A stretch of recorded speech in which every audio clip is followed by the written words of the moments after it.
ফজু পাগলা, মাসুদ ভালো হয়ে গেছে, তুমি ভালো হয়ে যাও। আসসালামু আলাইকুম রহমতুল্লাহি ওয়া বারাকাতুহু। সম্মানিত দর্শক, ওলামায়ে কেরামের দুশ্মন, ইসলামের দুশ্মনরা যদিও কিছুটা পালিয়ে গেছে, এখনও অনেক রয়ে গেছে। তার মধ্যে কিছু এখন সলক পরিবর্তন করেই নতুন রূপে তারা তাদের আগের যে পুরাতন ইসলামের বিরুদ্ধে, ওলামায়ে কেরামদের বিরুদ্ধে কাজ করে যাওয়া, তারা তাদের কাজটা তারা ধারাবাহিকভাবে অব্যাহত রাখছে। তার মধ্যে একজন হলো ফজু বাগদা, ফজু ফাগলা, ফজু বদমাইশ। বিস্তৃত হুজুর মুখ থেকে শুনুন। ফজু পাগলা, মাসুদ ভালো হয়ে গেছে, তুমি ভালো হয়ে যাও। কথা ঠিক না ঠিক জুড়ে বলেন।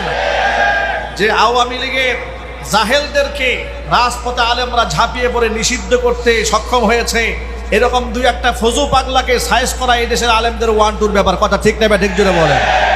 সুতরাং ইসলামের বিরুদ্ধে যে বা যারাই কথা বলবে, সে কোন দলের নেতা, কার উপদেষ্টা, দেখার সময় মুসলমানদের হাতে না, জুতা পিটা করে নামিয়ে ছাড়বে। এই ফজু পাগলা বলেছে আলেমদের নাকি জ্ঞান বুদ্ধি নেই, এই জন্য নাকি নারী কমিশনের বিরুদ্ধে কথাবার্তা বলছে। নাউজুবিল্লাহ। এই দেশে যদি আলেম ওলামা না থাকতো, তাহলে ফজু পাগলার গায়ে লুঙ্গি থাকতো না।